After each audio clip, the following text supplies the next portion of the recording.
ಅವರು ತೆರೆಮರೆ ಹಿಂದೆ ಹೇಳಿಕೆ ಮಾಡ್ತಿರೋ ಬಂದಿದ್ದು ರವೀಂದ್ರ ರೇಷ್ಮೆ ಸರ್, ಈ ಕಿಂಗೀಸ್ ಅಲೈವ್ ಅನ್ನು ಹೇಳಿಕೆ ಬಂದಿದ್ದು ಬೇರೊಂದು ಮಾಧ್ಯಮ ಸಂಸ್ಥೆಗೆ ಕೊಟ್ಟ ಒಂದು ಚಿಟ್ಚಾಟ್ ಅಥವಾ ಶಾರ್ಟ್ ಇಂಟರ್ವ್ಯೂ ಸಂದರ್ಭದಲ್ಲಾದ್ರೂ ಕೂಡ ಅವರ ಉದ್ದೇಶ ಹಾಗೆ ಮಾತಿನ ಅರ್ಥವನ್ನ ನಾವು ಚರ್ಚೆ ಮಾಡೋದ್ರಲ್ಲಿ ನಮ್ಗೇನ್ ಮುಜುಗರ ಅಥವಾ ಸಂಕೋಚ ಇಲ್ಲ. ಹೇಳಿಕೆ ಹೇಳಿಕೆ ನೀವೇ. ಹಾಗಾಗಿ ಅದೇ ಮಾಧ್ಯಮ ಪ್ರತಿನಿಧಿಗೆ ಕೊಟ್ಟ ಹೇಳಿಕೆಯ ಮತ್ತೊಂದು ಭಾಗ ಬೈರತಿ ಸುರೇಶ್ ಅವರು ಹೇಳ್ತಾರೆ, ನಾಯಕತ್ವ ಬದಲಾವಣೆ ಅಂತ ಬಂದ್ರೂ ಕೂಡ ಮುಂದಿನ ನಾಯಕನ ಆಯ್ಕೆಯನ್ನ ಮಾಡೋದು ನಮ್ಮ ನಾಯಕರೇ. ಅಂದ್ರೆ ಸಿದ್ದರಾಮಯ್ಯನವರೇ, ಹಿಂದ ನಾಯಕತ್ವನಾದ್ರೂ ಆಗಿರಬಹುದು, ರಾಜ್ಯದ ಮುಖ್ಯಮಂತ್ರಿ ಸ್ಥಾನ ಆದ್ರೂ ಆಗಿರಬಹುದು, ನಾಯಕತ್ವದ ಆಯ್ಕೆ ಮಾಡೋದು ನಮ್ಮ ನಾಯಕರೇ ಅನ್ನೋ ಹೇಳಿಕೆಯನ್ನ ಕೊಟ್ಟಿದ್ದಾರೆ. ಹಿಂಗೊಂದು ಹೇಳಿಕೆ ಕೊಡೋ ಮೂಲಕ ಏನ್ ಸಂದೇಶ ರವಾನೆ ಮಾಡ್ತಿದ್ದಾರೆ ಅಂತ ಬೈರತಿ ಸುರೇಶ್. ಈ ಸಿದ್ದರಾಮಯ್ಯ ಇವ್ರ ಹಿಂಬಾಲಕರೆಲ್ಲ ಹೇಳಿ ಕೇಳಿ ಜನತಾದಳದಿಂದ ಬಂದವರು. ಅಲ್ಲಿದ್ದಾಗ ಇವರು ಅಹಿಂದ ಅನ್ನೋ ಒಂದು ಪರಿಕಲ್ಪನೆ ಹುಟ್ಟು ಹಾಕಿದ್ರು. ಕಾಂಗ್ರೆಸ್ಗೆ ಬಂದ ಮೇಲೆ ಕೂಡ ಅದನ್ನು ಮುಂದುವರಿಸಿಕೊಂಡು ಹೊರಟಿದ್ದಾರೆ. ಇವ್ರದೊಂದು ವಿಚಿತ್ರ ಏನು, ವೈರುಧ್ಯ ಏನು ಅಂತಂದ್ರೆ, ಅಧಿಕಾರದಲ್ಲಿ ಸುಭದ್ರವಾಗಿದ್ದಾಗ ಅವ್ರ ಭಾಷಣ ಮುಗಿಸ್ಬಿಟ್ಟು ಜೈ ಹಿಂದ್ ಜೈ ಕರ್ನಾಟಕ ಅಂತಾರೆ. ಅಧಿಕಾರವಿದ್ದಾಗ ಜೈ ಹಿಂದ, ಕಂಟಕ ಬಂದಾಗ ಅಹಿಂದ, ಜೈ ಹಿಂದ ಅಹಿಂದ, ಜೈ ಹಿಂದ ಅಹಿಂದ. ಅವ್ರ ರಾಜಕೀಯ ಸ್ಥಿತಿಗತಿಗಳು ಏರ್ಪೇರ್ ಆದಷ್ಟು ಜೈ ಹಿಂದ್ ಅಹಿಂದ್, ಜೈ ಹಿಂದ್ ಅಹಿಂದ್ ಅಂತ ಮಾತಾಡ್ತಾ ಇರ್ತಾರೆ. ಯಾವತ್ತಾದ್ರೂ ಪ್ರದೇಶ ಕಾಂಗ್ರೆಸ್ ಅಧ್ಯಕ್ಷ ಮತ್ತು ಉಪಮುಖ್ಯಮಂತ್ರಿ ಡಿ.ಕೆ. ಶಿವಕುಮಾರ್ ಅವ್ರ ಬಾಯಲ್ಲಾಗ್ಲಿ, ಅಖಿಲ ಭಾರತ ಕಾಂಗ್ರೆಸ್ ಅಧ್ಯಕ್ಷ ಮಲ್ಲಿಕಾರ್ಜುನ್ ಖರ್ಗೆ ಅಥವಾ ಅವ್ರ ಪುತ್ರನ ಬಾಯಲ್ಲಾಗ್ಲಿ ಅಹಿಂದ ಅನ್ನೋ ಪದ ಬಳಕೆ ಎಂದಾದ್ರೂ ಕೇಳಿದಾರ? ಇಲ್ವೇ ಇಲ್ಲ. ಮೂಲ ಕಾಂಗ್ರೆಸ್ಸಿಗರು ಯಾವತ್ತೂ ಕೂಡ ಅಹಿಂದ ಅಹಿಂದೇತರ ಅನ್ನೋ ವರ್ಗೀಕರಣ ಮಾಡೇ ಇಲ್ಲ ಅವರು. ಪಾಪ ಇನ್ನೂ ಬೇಕಾದ್ರೆ ದಲಿತ ಶಾಸಕರು, ದಲಿತ ಮುಖ್ಯಮಂತ್ರಿ ಇತ್ಯಾದಿ ಪರಮೇಶ್ವರ್ ಅವರು ಆಗಾಗೆ ಬಾಯ್ ಬಿಡ್ತಾ ಇರ್ತಾರೆ. ಯಾರು ಕೂಡ ಅಹಿಂದ ಅನ್ನೋದಕ್ಕೆ ಒಂದು ಅಧಿಕೃತ ಮುದ್ರೆ ಒತ್ತೇ ಇಲ್ಲ ಮೂಲ ಕಾಂಗ್ರೆಸ್ಸಿಗರಿಗೂ. ಇದು ನಡೀತಾ ಇರೋ ಈ ಕಾಳ್ಗ ಕೂಡ ಅಷ್ಟೇ. ಮೂಲ ಕಾಂಗ್ರೆಸ್ಸಿಗರು ಮತ್ತು ವಲಸಿಗರು ಏನ್ ಮಾಡ್ತಾರ, ವಲಸಿಗರು 18 ವರ್ಷಗಳಿಂದ ತಮ್ಮ ಯಜಮಾನಿಗೆ ಹಿಡ್ಕೊಂಡು ಕೂತ್ಬಿಟ್ಟಿದ್ದಾರೆ ಕಾಂಗ್ರೆಸ್. ಅವ್ರು ಬಂದವರ ಲೀಡರ್ಶಿಪ್ ಹೈಜಾಕ್ ಮಾಡ್ಬಿಟ್ಟು 18 ವರ್ಷಗಳಿಂದ ಯಾರ ಕೈಗೂ ಬಿಟ್ಕೊಟ್ಟಿಲ್ಲ. ಇದೀಗ ಬಿಡಿ ಬಿಡಿ ಬಿಡಿ ಅಂತ ಹೇಳಿದಷ್ಟು ಅವ್ರು ಇನ್ನೂ ಬಲಿಷ್ಠರಾಗ್ತಿರೋ ಕಾಣುತ್ತೆ. ಆ ಹೈಕಮಾಂಡ್ ಇದೇ ರೀತಿ ವಿಳಂಬ ಮಾಡ್ತಾ ಹೋದ್ರೆ ಅದೊಂದು ದುರ್ಬಲ ಹೈಕಮಾಂಡ್ ಅನ್ನೋ ಅನುಮಾನ ಖಚಿತವಾಗಿ ಹೋಗ್ಬಿಡುತ್ತೆ. ಯಾವುದೇ ನಿರ್ದಿಷ್ಟ ನಿರ್ಧಾರಕ್ಕೆ ಬರಲಾರದಂತ ಅಷ್ಟೊಂದು ಅಶಕ್ತವಾಗಿಬಿಟ್ಟಿದೆ ಅಂತ ನಾವು ಅನ್ಕೊಂಡಿದ್ವಿ. ರಾಜ್ಯದಲ್ಲಿ ಕಾಂಗ್ರೆಸ್ ಅಧಿಕಾರದಲ್ಲಿ ಇರ್ಲಿ ಬಿಡ್ಲಿ, ಹೈಕಮಾಂಡ್ ಯಾವಾಗಲೂ ಸಶಕ್ತವಾಗಿರುತ್ತೆ. ಅಲ್ಲಿ ಲೋಕಸಭೆಯಲ್ಲಿ 44 ಸೀಟ್ ಬಂದರೂ ಬಲಿಷ್ಠವಾಗಿರುತ್ತೆ, 52 ಸೀಟ್ ಬಂದಾಗ್ಲೂ ಬಲಿಷ್ಠವಾಗಿರುತ್ತೆ, 99 ಸೀಟ್ ಬಂದಾಗ್ಲೂ ಸಶಕ್ತವಾಗಿದೆ ಅಂತ ನಾವು ಅನ್ಕೊಂಡಿದ್ವಿ. ಹಾಗಾಗ್ತಾ ಇಲ್ಲ. ಅಲ್ಲಿ ಸೀಟ್ಗಳು ಅಲ್ಲಿ ನಂಬರ್ ಜಾಸ್ತಿ ಆಗ್ಬೋದು, ಆದ್ರೆ ಒಂದು ರಾಜಕೀಯ ಇಂಥ ಸೂಕ್ಷ್ಮ ಪರಿಸ್ಥಿತಿಯಲ್ಲಿ ಖಚಿತವಾದ ನಿರ್ಧಾರ ಕೈಗೊಳ್ಳುವಷ್ಟು ಅದು ಬಲಶಾಲಿ ಆಗಿಲ್ಲ ಅನ್ನೋ ಭಾವನೆ ಮೂಡ್ತಾ ಇದೆ ಜನರಲ್ಲಿ. ಇನ್ನು ಮುಂದೆ ಇವರೇ ಹೈಕಮಾಂಡ್ ಆಗ್ಬಿಡ್ತಾರೆ, ನೀವು ಸುಮ್ಮನಿದ್ ಬಿಡಿ, ನಾವೇ ಸೆಟಲ್ ಮಾಡ್ಕೊಳ್ತೀವಿ ಅಂದ್ಬಿಟ್ಟು ಇವರೇ ಬಹಿರಂಗವಾಗಿ ಒಂದು ಜಿದ್ದಾಜಿ ನಡೆಸ್ಬಿಟ್ಟು ಒಂದು ಡಿಸೈಡ್ ಮಾಡ್ತಾರೆ ಅಂತ ಕಾಣುತ್ತೆ. ಅಥವಾ ಟಾಸ್ ಮಾಡಿಬಿಟ್ಟು heads you win heads I win tails you lose ಅಂತ ಸಿದ್ದರಾಮಯ್ಯನವರು ಮತ್ತೊಂದು ತಂತ್ರ ಪ್ರಯೋಗ ಮಾಡ್ತಾರೆ ಅಂತ ಕಾಣುತ್ತೆ. ಡಿ.ಕೆ. ಶಿವಕುಮಾರ್ ಬಣವನ್ನ ಬಗ್ಬಡಿಲಿಕ್ಕೆ ಅಂತ ಕಾಣುತ್ತೆ. ಡಿ.ಕೆ. ಶಿವಕುಮಾರ್ ಕೂಡ ಅಷ್ಟೇ ನೋಡಿ. ಈ ಅಧಿವೇಶನ ಶುರುವಾದಾಗ ನಿನ್ನೆ ಒಳ್ಳೆ ಮಹಾರಾಜನ್ ತರ ಆಗಮಿಸ್ಬಿಟ್ರು. ವಿಮಾನ ನಿಲ್ದಾಣದಲ್ಲಿ ವೈಭವೋಪೇತ ವಿರೋಚಿತ ಸ್ವಾಗತ ಸಿಕ್ತು. ಅದಾದ್ಮೇಲೆ ಅಲ್ಲೆಲ್ಲ ಪ್ಲೆಕಾರ್ಡ್ಗಳಾಗಲಿ ಮುಖ್ಯಮಂತ್ರಿ ಡಿ.ಕೆ. ಶಿವಕುಮಾರ್ಗೆ ಸ್ವಾಗತ ಅಂತ ಪ್ಲೆಕಾರ್ಡ್ಗಳಿದ್ವು. ಇಲ್ಲೆಲ್ಲ ಅದು ಸ್ಪೆಲ್ಲಿಂಗ್ ಮಿಸ್ಟೇಕ್ ಅಂತ ಹೇಳ್ಬಿಟ್ಟು ನಿನ್ನೇನೋ ಸಮಜಾಯಿಷಿ ಕೊಟ್ಟರು. ಅದನ್ನು ಮಾಡಿಸಿದ್ಯಾರು? ಮಂತ್ರಿ ಲಕ್ಷ್ಮೀ ಹೆಬ್ಬಾಳ್ಕರ್ ಅವರ ಸಹೋದರ, ಆತ ವಿಧಾನ ಪರಿಷತ್ ಸದಸ್ಯ ಕೂಡ. ಇದು ಬಹಳ ವಿಚಿತ್ರವಾಗಿ ನಡೀತಾ ಇದೆ ಕಾಂಗ್ರೆಸ್. ಇದು ನಾಟಕೀಯತೆಯ ಗಡಿಯನ್ನು ಕೂಡ ದಾಟಿ ಪ್ರಹಸನ ಆಗೋಗ್ಬಿಟ್ಟಿದೆ, ದೈನಂದಿನ ಪ್ರಹಸನ. ಆ ಬೆಳಗಾವಿ ಅಧಿವೇಶನದ ಉದ್ದೇಶ ಏನಿತ್ತೋ ಅದು ಈಡೇರ್ತಾನೆ ಇಲ್ಲ. ಪಾಪ ಅಶೋಕ್ ಅವರು ಕೂಡ ಒಬ್ಬ ಸೈಡ್ ವಿಂಗ್ ಕ್ಯಾರೆಕ್ಟರ್ ತರ ದಿನ ಒಂದು ವಿದೂಷಕಂತರ ಒಂದು ಹೇಳಿಕೆ ಕೊಡ್ತಾ ಇರ್ತಾರೆ. ಅವ್ರು ಎಷ್ಟೇ ಬಂದಿದ್ದು ರವೀಂದ್ರ ರೇಷ್ಮೆ ಸರ್, ಈ ಕಿಂಗೀಸ್ ಅಲೈವ್ ಅನ್ನು ಹೇಳಿಕೆ ಬಂದಿದ್ದು ಬೇರೊಂದು ಮಾಧ್ಯಮ ಸಂಸ್ಥೆಗೆ ಕೊಟ್ಟ ಒಂದು ಚಿಟ್ಚಾಟ್ ಅಥವಾ ಶಾರ್ಟ್ ಇಂಟರ್ವ್ಯೂ ಸಂದರ್ಭದಲ್ಲಾದ್ರೂ ಕೂಡ ಅವರ ಉದ್ದೇಶ ಹಾಗೆ ಮಾತಿನ ಅರ್ಥವನ್ನ ನಾವು ಚರ್ಚೆ ಮಾಡೋದ್ರಲ್ಲಿ ನಮ್ಗೇನ್ ಮುಜುಗರ ಅಥವಾ ಸಂಕೋಚ ಇಲ್ಲ. ಹೇಳಿಕೆ ಹೇಳಿಕೆ ನೀವೇ. ಹಾಗಾಗಿ ಅದೇ ಮಾಧ್ಯಮ ಪ್ರತಿನಿಧಿಗೆ ಕೊಟ್ಟ ಹೇಳಿಕೆಯ ಮತ್ತೊಂದು ಭಾಗ ಬೈರತಿ ಸುರೇಶ್ ಅವರು ಹೇಳ್ತಾರೆ, ನಾಯಕತ್ವ ಬದಲಾವಣೆ ಅಂತ ಬಂದ್ರೂ ಕೂಡ ಮುಂದಿನ ನಾಯಕನ ಆಯ್ಕೆಯನ್ನ ಮಾಡೋದು ನಮ್ಮ ನಾಯಕರೇ.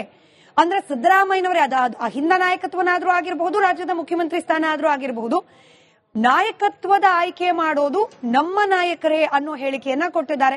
ಹಿಂಗೊಂದು ಹೇಳಿಕೆ ಕೊಡೋ ಮೂಲಕ ಏನ್ ಸಂದೇಶ ರವಾನೆ ಮಾಡ್ತಿದ್ದಾರೆ ಅಂತ ಬೈರತಿ ಸುರೇಶ್. ಈ ಸಿದ್ದರಾಮಯ್ಯ ಇವ್ರ ಹಿಂಬಾಲಕರೆಲ್ಲ ಹೇಳಿ ಕೇಳಿ ಜನತಾದಳದಿಂದ ಬಂದವರು. ಅಲ್ಲಿದ್ದಾಗ ಇವರು ಅಹಿಂದ ಅನ್ನೋ ಒಂದು ಪರಿಕಲ್ಪನೆ ಹುಟ್ಟು ಹಾಕಿದ್ರು. ಕಾಂಗ್ರೆಸ್ಗೆ ಬಂದ ಮೇಲೆ ಕೂಡ ಅದನ್ನು ಮುಂದುವರಿಸಿಕೊಂಡು ಹೊರಟಿದ್ದಾರೆ. ಇವ್ರದೊಂದು ವಿಚಿತ್ರ ಏನು, ವೈರುಧ್ಯ ಏನು ಅಂತಂದ್ರೆ, ಅಧಿಕಾರದಲ್ಲಿ ಸುಭದ್ರವಾಗಿದ್ದಾಗ ಅವ್ರ ಭಾಷಣ ಮುಗಿಸ್ಬಿಟ್ಟು ಜೈ ಹಿಂದ್ ಜೈ ಕರ್ನಾಟಕ ಅಂತಾರೆ.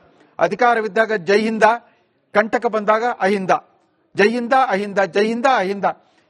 ಅವ್ರ ರಾಜಕೀಯ ಸ್ಥಿತಿಗತಿಗಳು ಏರ್ಪೇರ್ ಆದಷ್ಟು ಜೈ ಹಿಂದ್ ಅಹಿಂದ್, ಜೈ ಹಿಂದ್ ಅಹಿಂದ್ ಅಂತ ಮಾತಾಡ್ತಾ ಇರ್ತಾರೆ. ಯಾವತ್ತಾದ್ರೂ ಪ್ರದೇಶ ಕಾಂಗ್ರೆಸ್ ಅಧ್ಯಕ್ಷ ಮತ್ತು ಉಪಮುಖ್ಯಮಂತ್ರಿ ಡಿ ಕೆ ಶಿವಕುಮಾರ್ ಅವ್ರ ಬಾಯಲ್ಲಾಗ್ಲಿ, ಅಖಿಲ ಭಾರತ ಕಾಂಗ್ರೆಸ್ ಅಧ್ಯಕ್ಷ ಮಲ್ಲಿಕಾರ್ಜುನ್ ಖರ್ಗೆ ಅಥವಾ ಅವ್ರ ಪುತ್ರನ ಬಾಯಲ್ಲಾಗ್ಲಿ ಅಹಿಂದ ಅನ್ನೋ ಪದ ಬಳಕೆ ಎಂದಾದ್ರೂ ಕೇಳಿದಾರ? ಇಲ್ವೇ ಇಲ್ಲ. ಮೂಲ ಕಾಂಗ್ರೆಸ್ಸಿಗರು ಯಾವತ್ತೂ ಕೂಡ ಅಹಿಂದೇತರ ಅನ್ನೋ ವರ್ಗೀಕರಣ ಮಾಡೇ ಇಲ್ಲ ಅವರು. ಪಾಪ ಇನ್ನೂ ಬೇಕಾದ್ರೆ ದಲಿತ ಶಾಸಕರು, ದಲಿತ ಮುಖ್ಯಮಂತ್ರಿ ಇತ್ಯಾದಿ ಪರಮೇಶ್ವರ್ ಅವರು ಆಗಾಗೆ ಬಾಯ್ ಬಿಡ್ತಾ ಇರ್ತಾರೆ.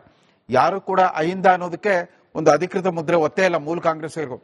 ಇದು ನಡೀತಾ ಇರೋ ಈ ಕಾಳ್ಗ ಕೂಡ ಅಷ್ಟೇ. ಮೂಲ ಕಾಂಗ್ರೆಸ್ಸಿಗರು ಮತ್ತು ವಲಸಿಗರು ಏನ್ ಮಾಡ್ತಾರೆ? ವಲಸಿಗರು 18 ವರ್ಷಗಳಿಂದ ತಮ್ಮ ಯಜಮಾನಿಗೆ ಹಿಡ್ಕೊಂಡು ಕೂತ್ಬಿಟ್ಟಿದ್ದಾರೆ ಕಾಂಗ್ರೆಸ್. ಅವ್ರು ಬಂದವರ ಲೀಡರ್ಶಿಪ್ ಹೈಜಾಕ್ ಮಾಡ್ಬಿಟ್ಟು 18 ವರ್ಷಗಳಿಂದ ಯಾರ ಕೈಗೂ ಬಿಟ್ಕೊಟ್ಟಿಲ್ಲ. ಇದೀಗ ಬಿಡಿ ಬಿಡಿ ಬಿಡಿ ಅಂತ ಹೇಳಿದಷ್ಟು ಅವ್ರು ಇನ್ನೂ ಬಲಿಷ್ಠರಾಗ್ತಿರೋ ಕಾಣುತ್ತೆ. ಆ ಹೈಕಮಾಂಡ್ ಇದೇ ರೀತಿ ವಿಳಂಬ ಮಾಡ್ತಾ ಹೋದ್ರೆ ಅದೊಂದು ದುರ್ಬಲ ಹೈಕಮಾಂಡ್ ಅನ್ನೋ ಅನುಮಾನ ಖಚಿತವಾಗೋಗ್ಬಿಡುತ್ತೆ. ಯಾವುದೇ ನಿರ್ದಿಷ್ಟ ನಿರ್ಧಾರಕ್ಕೆ ಬರಲಾರದಂತ ಅಷ್ಟೊಂದು ಅಶಕ್ತವಾಗಿಬಿಟ್ಟಿದೆ ಅಂತ ನಾವು ಅನ್ಕೊಂಡಿದ್ವಿ. ರಾಜ್ಯದಲ್ಲಿ ಕಾಂಗ್ರೆಸ್ ಅಧಿಕಾರದಲ್ಲಿ ಇರ್ಲಿ ಬಿಡ್ಲಿ, ಹೈಕಮಾಂಡ್ ಯಾವಾಗಲೂ ಸಶಕ್ತವಾಗಿರುತ್ತೆ. ಅಲ್ಲಿ ಲೋಕಸಭೆಯಲ್ಲಿ 44 ಸೀಟ್ ಬಂದರೂ ಬಲಿಷ್ಠವಾಗಿರುತ್ತೆ, 52 ಸೀಟ್ ಬಂದಾಗ್ಲೂ ಬಲಿಷ್ಠವಾಗಿರುತ್ತೆ, 99 ಸೀಟ್ ಬಂದಾಗ್ಲೂ ಸಶಕ್ತವಾಗಿದೆ ಅಂತ ನಾವು ಅನ್ಕೊಂಡಿದ್ವಿ. ಹಾಗಾಗ್ತಾ ಇಲ್ಲ. ಅಲ್ಲಿ ಸೀಟ್ಗಳು ಅಲ್ಲಿ ನಂಬರ್ ಜಾಸ್ತಿ ಆಗ್ಬೋದು, ಆದ್ರೆ ಒಂದು ರಾಜಕೀಯ ಇಂಥ ಸೂಕ್ಷ್ಮ ಪರಿಸ್ಥಿತಿಯಲ್ಲಿ ಖಚಿತವಾದ ನಿರ್ಧಾರ ಕೈಗೊಳ್ಳುವಷ್ಟು ಅದು ಬಲಶಾಲಿ ಆಗಿಲ್ಲ ಅನ್ನೋ ಭಾವನೆ ಮೂಡ್ತಾ ಇದೆ ಜನರಲ್ಲಿ. ಇನ್ನು ಮುಂದೆ ಇವರೇ ಹೈಕಮಾಂಡ್ ಆಗ್ಬಿಡ್ತಾರೆ. ನೀವು ಸುಮ್ಮನಿದ್ ಬಿಡಿ, ನಾವೇ ಸೆಟಲ್ ಮಾಡ್ಕೊಳ್ತೀವಿ ಅಂದ್ಬಿಟ್ಟು ಇವರೇ ಬಹಿರಂಗವಾಗಿ ಒಂದು ಜಿದ್ದಾದಿ ನಡೆಸ್ಬಿಟ್ಟು ಒಂದು ಡಿಸೈಡ್ ಮಾಡ್ತಾರೆ ಅಂತ ಕಾಣುತ್ತೆ. ಅಥವಾ ಟಾಸ್ ಮಾಡಿಬಿಟ್ಟು heads you win heads I win tails you lose ಅಂತ ಸಿದ್ದರಾಮಯ್ಯನವರು ಮತ್ತೊಂದು ತಂತ್ರ ಪ್ರಯೋಗ ಮಾಡ್ತಾರೆ ಅಂತ ಕಾಣುತ್ತೆ. ಡಿ ಕೆ ಶಿವಕುಮಾರ್ ಬಣವನ್ನ ಬಗ್ಬಡಿಲಿಕ್ಕೆ ಅಂತ ಕಾಣುತ್ತೆ. ಡಿ ಕೆ ಶಿವಕುಮಾರ್ ಕೂಡ ಅಷ್ಟೇ ನೋಡಿ. ಈ ಅಧಿವೇಶನ ಶುರುವಾದಾಗ ನಿನ್ನೆ ಒಳ್ಳೆ ಮಹಾರಾಜನ್ ತರ ಆಗಮಿಸ್ಬಿಟ್ರು. ವಿಮಾನ ನಿಲ್ದಾಣದಲ್ಲಿ ವೈಭವೋಪೇತ ವಿರೋಚಿತ ಸ್ವಾಗತ ಸಿಕ್ತು. ಅದಾದ್ಮೇಲೆ ಅಲ್ಲೆಲ್ಲ ಪ್ಲೆಕಾರ್ಡ್ಗಳಾಗ್ಲಿ ಮುಖ್ಯಮಂತ್ರಿ ಡಿ ಕೆ ಶಿವಕುಮಾರ್ಗೆ ಸ್ವಾಗತ ಅಂತ ಪ್ಲೆಕಾರ್ಡ್ಗಳಿದ್ವು. ಇಲ್ಲೆಲ್ಲ ಅದು ಸ್ಪೆಲ್ಲಿಂಗ್ ಮಿಸ್ಟೇಕ್ ಅಂತ ಹೇಳ್ಬಿಟ್ಟು ನಿನ್ನೇನೋ ಸಮಜಾಯಿಷಿ ಕೊಟ್ರು. ಅದನ್ನು ಮಾಡಿಸಿದ್ಯಾರು? ಮಂತ್ರಿ ಲಕ್ಷ್ಮೀ ಹೆಬ್ಬಾಳ್ಕರ್ ಅವರ ಸಹೋದರ, ಆತ ವಿಧಾನ ಪರಿಷತ್ ಸದಸ್ಯ ಕೂಡ. ಇದು ಬಹಳ ವಿಚಿತ್ರವಾಗಿ ನಡೀತಾ ಇದೆ ಕಾಂಗ್ರೆಸ್. ಇದು ನಾಟಕೀಯತೆಯ ಗಡಿಯನ್ನು ಕೂಡ ದಾಟಿ ಪ್ರಹಸನ ಆಗೋಗ್ಬಿಟ್ಟಿದೆ, ದೈನಂದಿನ ಪ್ರಹಸನ. ಆ ಬೆಳಗಾವಿ ಅಧಿವೇಶನದ ಉದ್ದೇಶ ಏನಿತ್ತೋ ಅದು ಈಡೇರ್ತಾನೆ ಇಲ್ಲ. ಪಾಪ ಅಶೋಕ್ ಅವರು ಕೂಡ ಒಬ್ಬ ಸೈಡ್ ವಿಂಗ್ ಕ್ಯಾರೆಕ್ಟರ್ ತರ ದಿನ ಒಂದು ವಿದೂಷಕಂತರ ಒಂದು ಹೇಳಿಕೆ ಕೊಡ್ತಾ ಇರ್ತಾರೆ.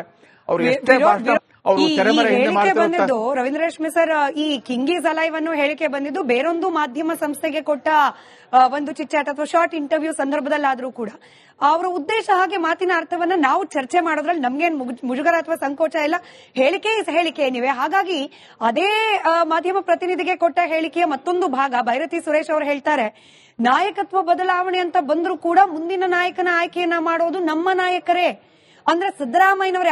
ಅಹಿಂದ ನಾಯಕತ್ವನಾದ್ರೂ ಆಗಿರಬಹುದು, ರಾಜ್ಯದ ಮುಖ್ಯಮಂತ್ರಿ ಸ್ಥಾನ ಆದ್ರೂ ಆಗಿರಬಹುದು, ನಾಯಕತ್ವದ ಆಯ್ಕೆ ಮಾಡೋದು ನಮ್ಮ ನಾಯಕರೇ ಅನ್ನೋ ಹೇಳಿಕೆಯನ್ನ ಕೊಟ್ಟಿದ್ದಾರೆ.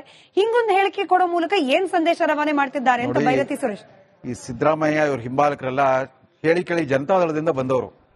ಅಲ್ಲಿದ್ದಾಗ ಇವರು ಅಹಿಂದ ಅನ್ನೋ ಒಂದು ಪರಿಕಲ್ಪನೆಯನ್ನು ಹುಟ್ಟು ಹಾಕಿದ್ರು. ಕಾಂಗ್ರೆಸ್ಗೆ ಬಂದ ಮೇಲೆ ಕೂಡ ಅದನ್ನು ಮುಂದುವರಿಸಿಕೊಂಡು ಹೊರಟಿದ್ದಾರೆ. ಇವ್ರದೊಂದು ವಿಚಿತ್ರ ವೈರುಧ್ಯ ಏನು ಅಂತಂದ್ರೆ, ಅಧಿಕಾರದಲ್ಲಿ ಸುಭದ್ರವಾಗಿದ್ದಾಗ ಅವ್ರ ಭಾಷಣ ಮುಗಿಸ್ಬಿಟ್ಟು ಜೈ ಹಿಂದ್ ಜೈ ಕರ್ನಾಟಕ ಅಂತಾರೆ. ಅಧಿಕಾರವಿದ್ದಾಗ ಜೈ ಹಿಂದ, ಕಂಟಕ ಬಂದಾಗ ಅಹಿಂದ, ಜೈ ಹಿಂದ ಅಹಿಂದ, ಜೈ ಹಿಂದ ಅಹಿಂದ. ಅವ್ರ ರಾಜಕೀಯ ಸ್ಥಿತಿಗತಿಗಳು ಏರ್ಪೇರ್ ಆದಷ್ಟು ಜೈ ಹಿಂದ್ ಅಹಿಂದ್, ಜೈ ಹಿಂದ್ ಅಹಿಂದ್ ಅಂತ ಮಾತಾಡ್ತಾ ಇರ್ತಾರೆ. ಯಾವತ್ತಾದ್ರೂ ಪ್ರದೇಶ ಕಾಂಗ್ರೆಸ್ ಅಧ್ಯಕ್ಷ ಮತ್ತು ಉಪಮುಖ್ಯಮಂತ್ರಿ ಡಿ ಕೆ ಶಿವಕುಮಾರ್ ಅವ್ರ ಬಾಯಲ್ಲಾಗ್ಲಿ, ಅಖಿಲ ಭಾರತ ಕಾಂಗ್ರೆಸ್ ಅಧ್ಯಕ್ಷ ಮಲ್ಲಿಕಾರ್ಜುನ್ ಖರ್ಗೆ ಅಥವಾ ಅವ್ರ ಪುತ್ರನ ಬಾಯಲ್ಲಾಗ್ಲಿ ಅಹಿಂದ ಅನ್ನೋ ಪದ ಬಳಕೆ ಎಂದಾದ್ರೂ ಕೇಳಿದಾರ? ಇಲ್ವೇ ಇಲ್ಲ. ಮೂಲ ಕಾಂಗ್ರೆಸ್ಸಿಗರು ಯಾವತ್ತೂ ಕೂಡ ಅಹಿಂದೇತರ ಅನ್ನೋ ವರ್ಗೀಕರಣ ಮಾಡೇ ಇಲ್ಲ ಅವರು. ಪಾಪ ಇನ್ನೂ ಬೇಕಾದ್ರೆ ದಲಿತ ಶಾಸಕರು, ದಲಿತ ಮುಖ್ಯಮಂತ್ರಿ ಇತ್ಯಾದಿ ಪರಮೇಶ್ವರ್ ಅವರು ಆಗಾಗೆ ಬಾಯ್ ಬಿಡ್ತಾ ಇರ್ತಾರೆ. ಯಾರು ಕೂಡ ಅಹಿಂದ ಅನ್ನೋದಕ್ಕೆ ಒಂದು ಅಧಿಕೃತ ಮುದ್ರೆ ಒತ್ತೇ ಇಲ್ಲ ಮೂಲ ಕಾಂಗ್ರೆಸ್ಸಿಗರು. ಇದು ನಡೀತಾ ಇರೋ ಈ ಕಾಳ್ಗ ಕೂಡ ಅಷ್ಟೇ. ಮೂಲ ಕಾಂಗ್ರೆಸ್ಸಿಗರು ಮತ್ತು ವಲಸಿಗರು ಏನ್ ಮಾಡ್ತಾರೆ? ವಲಸಿಗರು 18 ವರ್ಷಗಳಿಂದ ತಮ್ಮ ಯಜಮಾನಿಗೆ ಹಿಡ್ಕೊಂಡು ಕೂತ್ಬಿಟ್ಟಿದ್ದಾರೆ ಕಾಂಗ್ರೆಸ್. ಅವ್ರು ಬಂದವರ ಲೀಡರ್ಶಿಪ್ ಹೈಜಾಕ್ ಮಾಡ್ಬಿಟ್ಟು 18 ವರ್ಷಗಳಿಂದ ಯಾರ ಕೈಗೂ ಬಿಟ್ಕೊಟ್ಟಿಲ್ಲ. ಇದೀಗ ಬಿಡಿ ಬಿಡಿ ಬಿಡಿ ಅಂತ ಹೇಳಿದಷ್ಟು ಅವ್ರು ಇನ್ನೂ ಬಲಿಷ್ಠರಾಗ್ತಿರೋ ಕಾಣುತ್ತೆ. ಆ ಹೈಕಮಾಂಡ್ ಇದೇ ರೀತಿ ವಿಳಂಬ ಮಾಡ್ತಾ ಹೋದ್ರೆ ಅದೊಂದು ದುರ್ಬಲ ಹೈಕಮಾಂಡ್ ಅನ್ನೋ ಅನುಮಾನ ಖಚಿತವಾಗೋಗ್ಬಿಡುತ್ತೆ. ಯಾವುದೇ ನಿರ್ದಿಷ್ಟ ನಿರ್ಧಾರಕ್ಕೆ ಬರಲಾರದಂತ ಅಷ್ಟೊಂದು ಅಶಕ್ತವಾಗಿಬಿಟ್ಟಿದೆ ಅಂತ ನಾವು ಅನ್ಕೊಂಡಿದ್ವಿ. ರಾಜ್ಯದಲ್ಲಿ ಕಾಂಗ್ರೆಸ್ ಅಧಿಕಾರದಲ್ಲಿ ಇರ್ಲಿ ಬಿಡ್ಲಿ, ಹೈಕಮಾಂಡ್ ಯಾವಾಗಲೂ ಸಶಕ್ತವಾಗಿರುತ್ತೆ. ಅಲ್ಲಿ ಲೋಕಸಭೆಯಲ್ಲಿ 44 ಸೀಟ್ ಬಂದರೂ ಬಲಿಷ್ಠವಾಗಿರುತ್ತೆ, 52 ಸೀಟ್ ಬಂದಾಗ್ಲೂ ಬಲಿಷ್ಠವಾಗಿರುತ್ತೆ, 99 ಸೀಟ್ ಬಂದಾಗ್ಲೂ ಸಶಕ್ತವಾಗಿದೆ ಅಂತ ನಾವು ಅನ್ಕೊಂಡಿದ್ವಿ. ಹಾಗಾಗ್ತಾ ಇಲ್ಲ. ಅಲ್ಲಿ ಸೀಟ್ಗಳು ಅಲ್ಲಿ ನಂಬರ್ ಜಾಸ್ತಿ ಆಗ್ಬೋದು, ಆದ್ರೆ ಒಂದು ರಾಜಕೀಯ ಇಂಥ ಸೂಕ್ಷ್ಮ ಪರಿಸ್ಥಿತಿಯಲ್ಲಿ ಖಚಿತವಾದ ನಿರ್ಧಾರ ಕೈಗೊಳ್ಳುವಷ್ಟು ಅದು ಬಲಶಾಲಿ ಆಗಿಲ್ಲ ಅನ್ನೋ ಭಾವನೆ ಮೂಡ್ತಾ ಇದೆ ಜನರಲ್ಲಿ. ಇನ್ನು ಮುಂದೆ ಇವರೇ ಹೈಕಮಾಂಡ್ ಆಗ್ಬಿಡ್ತಾರೆ, ನೀವು ಸುಮ್ಮನಿದ್ ಬಿಡಿ, ನಾವೇ ಸೆಟಲ್ ಮಾಡ್ಕೊಳ್ತೀವಿ ಅಂದ್ಬಿಟ್ಟು ಇವರೇ ಬಹಿರಂಗವಾಗಿ ಒಂದು ಜಿದ್ದಾದಿ ನಡೆಸ್ಬಿಟ್ಟು ಒಂದು ಡಿಸೈಡ್ ಮಾಡ್ತಾರೆ ಅಂತ ಕಾಣುತ್ತೆ. ಅಥವಾ ಟಾಸ್ ಮಾಡಿಬಿಟ್ಟು heads you win heads I win tails you lose ಅಂತ ಸಿದ್ದರಾಮಯ್ಯನವರು ಮತ್ತೊಂದು ತಂತ್ರ ಪ್ರಯೋಗ ಮಾಡ್ತಾರೆ ಅಂತ ಕಾಣುತ್ತೆ, ಡಿ ಕೆ ಶಿವಕುಮಾರ್ ಬಣವನ್ನ ಬಗ್ಬಡಿಲಿಕ್ಕೆ ಅಂತ ಕಾಣುತ್ತೆ. ಡಿ ಕೆ ಶಿವಕುಮಾರ್ ಕೂಡ ಅಷ್ಟೇ ನೋಡಿ, ಈ ಅಧಿವೇಶನ ಶುರುವಾದಾಗ ನಿನ್ನೆ ಒಳ್ಳೆ ಮಹಾರಾಜಂತರ ಆಗಮಿಸ್ಬಿಟ್ರು. ವಿಮಾನ ನಿಲ್ದಾಣದಲ್ಲಿ ವೈಭವೋಪೇತ ವಿರೋಚಿತ ಸ್ವಾಗತ ಸಿಕ್ತು. ಅದಾದ್ಮೇಲೆ ಅಲ್ಲೆಲ್ಲ ಪ್ಲೆಕಾರ್ಡ್ಗಳಾಗಲಿ ಮುಖ್ಯಮಂತ್ರಿ ಡಿ ಕೆ ಶಿವಕುಮಾರ್ಗೆ ಸ್ವಾಗತ ಅಂತ ಪ್ಲೆಕಾರ್ಡ್ಗಳಿದ್ವು. ಇಲ್ಲೆಲ್ಲ ಅದು ಸ್ಪೆಲ್ಲಿಂಗ್ ಮಿಸ್ಟೇಕ್ ಅಂತ ಹೇಳ್ಬಿಟ್ಟು ನಿನ್ನೇನೋ ಸಮಜಾಯಿಷಿ ಕೊಟ್ಟರು. ಅದನ್ನು ಮಾಡಿಸಿದ್ಯಾರು? ಮಂತ್ರಿ ಲಕ್ಷ್ಮೀ ಹೆಬ್ಬಾಳ್ಕರ್ ಅವರ ಸಹೋದರ, ಆತ ವಿಧಾನ ಪರಿಷತ್ ಸದಸ್ಯ ಕೂಡ. ಇದು ಬಹಳ ವಿಚಿತ್ರವಾಗಿ ನಡೀತಾ ಇದೆ ಕಾಂಗ್ರೆಸ್.